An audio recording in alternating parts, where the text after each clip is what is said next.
60, année du yéyé, des pâtettes et des premières voitures à livres Renault conçues pour les classes moyennes. En 1961, la Renault 4 et son grand coffre va jusqu'au bout du monde. En 1965, la Renault 7, puis en 1968, la Renault 6 réconcilie les conducteurs les plus différents.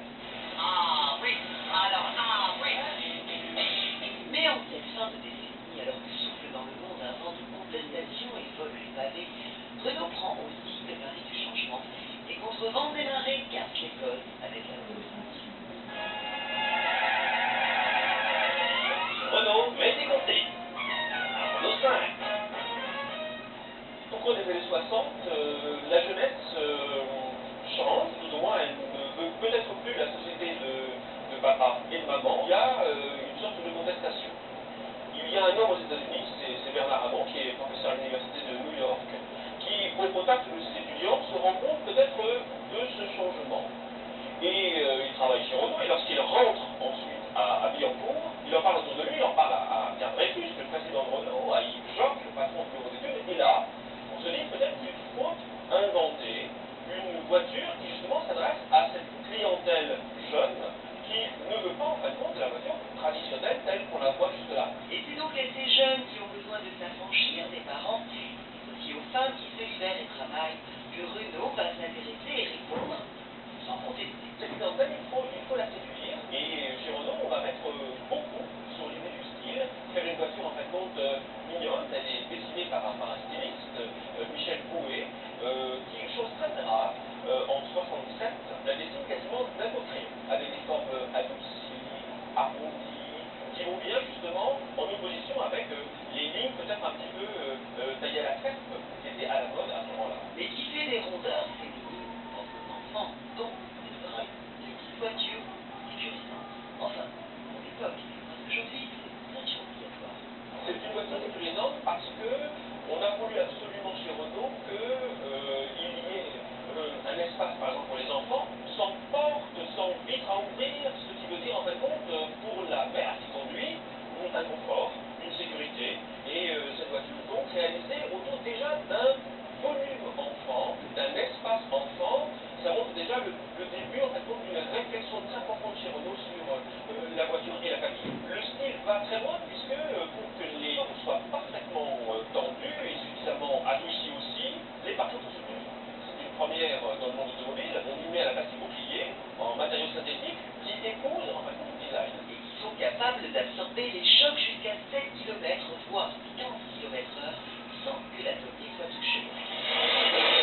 Ce pare-choc est en polyester. Parfait.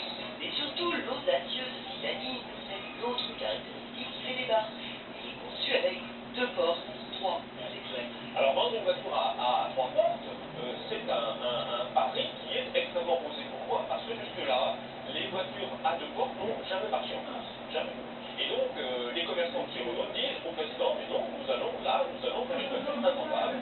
Et le président estime que, puisqu'on a fait pour une clientèle décalée, eh bien peut-être qu'elle peut au contraire trouver preneur. Et à ces réticences internes s'ajoute un tollé chez Peugeot. Renault est allié avec Peugeot depuis 1966, et Peugeot a lancé déjà la préparation d'une petite voiture à peu près de la même taille que la Renault 5, et il y a un vrai débat entre les deux présidents pour savoir comment distinguer les voitures.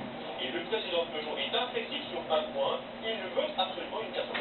Pierre Dreyfus, qui a vite compris en fin de compte que sa voiture, elle, sera très décalée, et là cet argument en disant mais la jeunesse américaine, elle s'est entichée d'une Beetle, d'une coccinelle, qui justement a 2 portes. Donc on fait le pari chez Renault, on aura une 2 portes plus sur rayon, une 3 portes. En février 72, malgré 2 concurrents de taille, la petite Peugeot 104 et une Genuello italienne, la Fiat 127, la Renault 5, entêtée comme ses pères créateurs et inhéritière de ses aïeux, arrive pétillante sur le marché. Elle teste de façon, je dirais, étonnante, malgré une concurrence forte. Pourquoi? Eh bien simplement, c'est sa frimousse, c'est aussi les qualités de la Renault 5 qui sont en fin de compte. La Renault 5 est une voiture qui descend de la Renault 4, de la Renault 16. On y retrouve des suspensions souples, on y retrouve le moteur sans entretien, le refroidissement scellé, on y retrouve tout ce qui a fait en fin de compte les caractéristiques des Renault. Paris osé, Paris gagné.